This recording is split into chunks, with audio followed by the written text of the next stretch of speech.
명예에서 해방으로.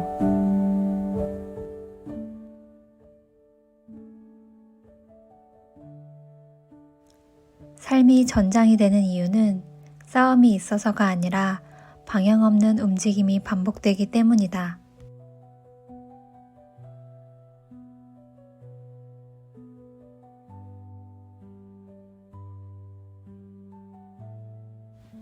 이겨야 하는 삶에서 사라지는 삶으로의 전환.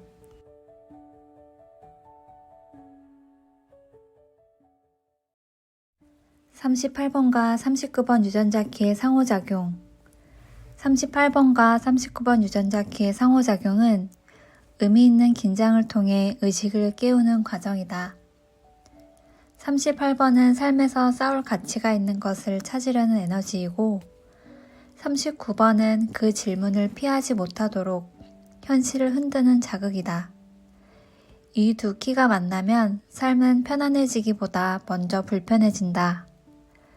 38번은 끊임없이 왜를 묻고 39번은 그 질문이 잠들지 않도록 긴장을 만든다.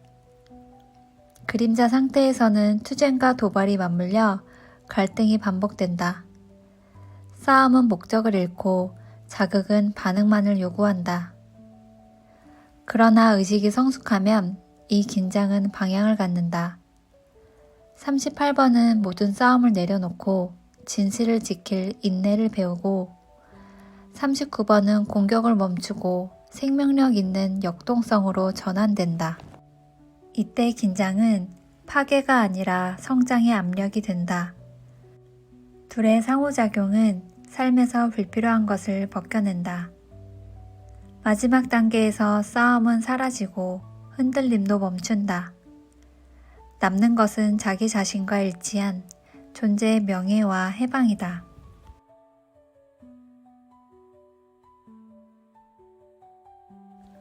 투쟁과 도발이 서로를 증폭시키는 그림자의 폐쇄회로.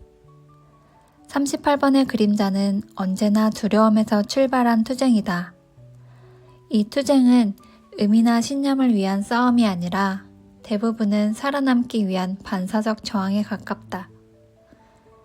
그래서 38번 그림자 상태에 있는 사람은 늘 긴장 속에 있고, 아직 아무 일도 일어나지 않았는데도 이미 마음속에서는 전투 태세를 갖춘다.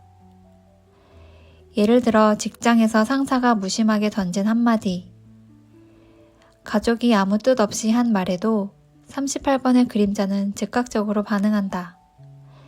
이건 공격이야. 지금 싸우지 않으면 밀려.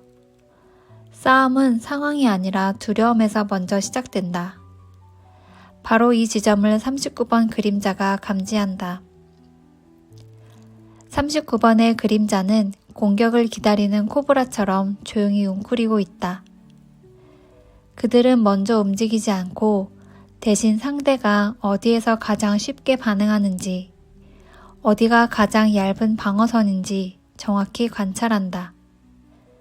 그리고 도발은 말 그 자체가 아니라 말투, 억양, 소리의 결을 통해 이루어진다.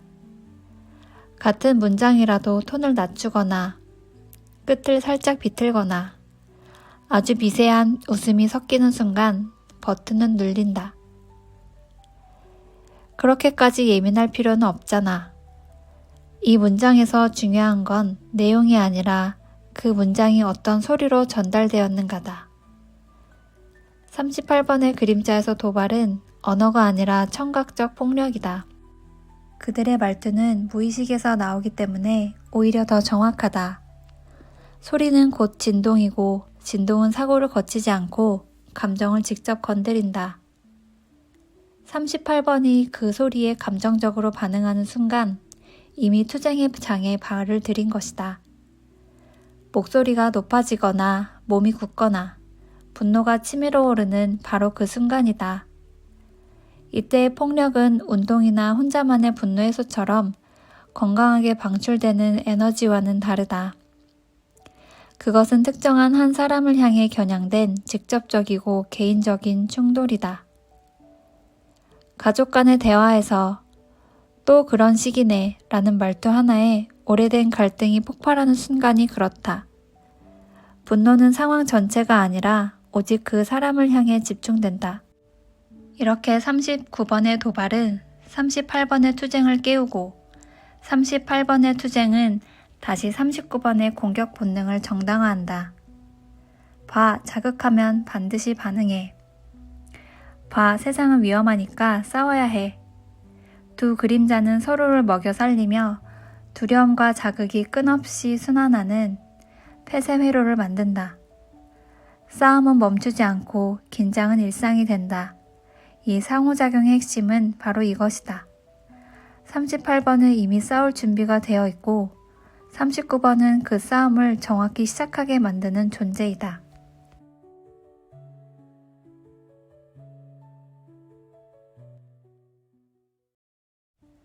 사랑이 방향을 만들고 생명이 움직이기 시작할 때 38번의 선물은 인내다.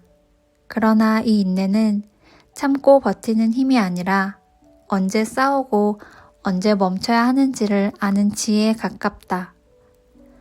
38번 선물과 그림자의 유일한 차이는 싸움의 대상이 아니라 싸움의 본질에 있다. 38번의 그림자가 두려움에서 싸운다면 38번의 선물은 사랑을 위해 싸운다. 이 사랑은 개인적인 감정이 아닌 집단적으로 퍼져 있는 두려움의 주파수에 맞서는 사랑이다.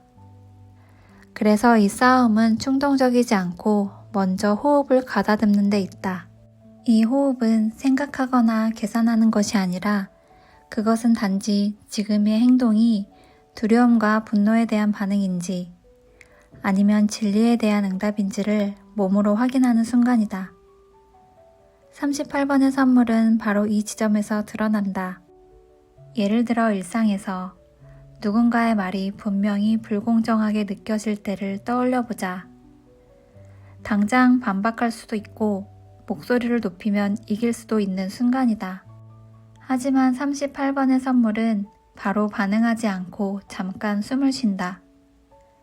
지금 내가 말하려는 것이 두려움과 분노에 대한 반응인지 아니면 진리에 대한 응답인지 몸으로 묻는 순간이다.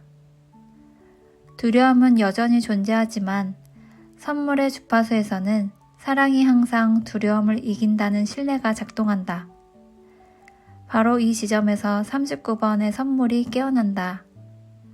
39번의 선물은 역동성, 원초적인 생명 에너지이다. 그것은 억눌리지 않는 움직임이며 놀이에서 가장 순수하게 드러난다. 어린아이에게 놀이란 선택이 아니라 존재 방식 그 자체이다. 몸이 움직이고 웃음이 터지고 에너지가 자연스럽게 흐른다. 이때의 역동성은 자극이 아니라 기쁨이다. 그리고 이 에너지는 성인이 되어 창의성과 천재성으로 성숙된다. 누군가는 글을 쓰고 누군가는 요리를 하고 누군가는 사람들을 연결한다. 자신이 진정으로 좋아하는 일을 할 때 시간 가는 줄 모르고 몰입하는 그 순간, 바로 그때 39번의 선물은 살아있게 된다. 39번의 선물은 여전히 도발적이다. 그러나 무엇을 도발하느냐가 완전히 달라진다. 그것은 더 이상 타인의 상처나 방어를 건드리지 않는다. 대신 정체된 에너지, 움츠러든 삶, 두려움 속에 멈춰있는 창조성을 도발한다. 예를 들어 늘 난 원래 이런 사람이야 라며 삶에 소극적이던 사람이 어느 날 갑자기 춤을 배우기 시작하거나 그만두고 싶었던 일을 다시 해보고 싶어지는 순간, 그것은 외부의 자극이 아니라 내면의 역동성이 다시 움직이기 시작한 신호이다. 38번의 인내가 방향을 만들면 39번의 역동성은 그 방향에 생명력을 불어넣는다. 38번이 이 싸움은 무엇을 위한 것인가를 확인하는 동안 39번은 삶을 다시 움직이게 만든다. 이 두 선물이 만날 때 싸움은 더 이상 투쟁이 아니다. 그것은 살아있음의 표현이 된다.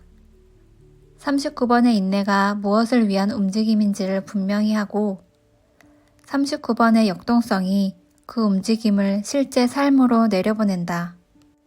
멈춤과 움직임이 번갈아가 아니라 동시에 존재하는 하나의 리듬이 된다. 38번은 삶의 방향을 잃지 않게 하고 39번은 그 방향 속에서 삶이 다시 흐르도록 한다. 그래서 이 두 선물이 함께할 때 삶은 더 이상 견뎌야 할 것이 아니라 움직여보고 싶은 것이 된다.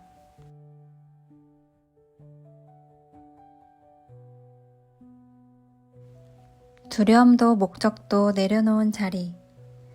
38번과 39번 유전자 키의 CT의 상호작용은 의식이 자기 보존의 구조를 완전히 넘어서는 과정이다. 38번의 CT, 명예는 도덕이나 이상이 아니라 두려움이 더 이상 의사결정의 기준이 되지 않는 상태이다. 이 상태에서 생명을 바친다는 말은 희생이 아니라 자기를 지키려는 충동이 사라진 결과이다. 38번의 명예는 싸움을 끝내는 힘이며 그 최종적인 싸움은 언제나 두려움과의 싸움이다. 두려움이 사라지면 나라는 중심도 함께 느슨해진다. 이때 38번의 CT, 해방이 자연스럽게 활성화된다. 39번의 해방은 억압에서 벗어나는 자유가 아니라 추구 자체가 끝난 상태이다. 여기에는 더 나아지려는 의지도, 도달하려는 목표도 없다. 선물의 단계에서 얻었던 모든 의미와 가치조차 기꺼이 내려놓는 순간 해방은 열린다.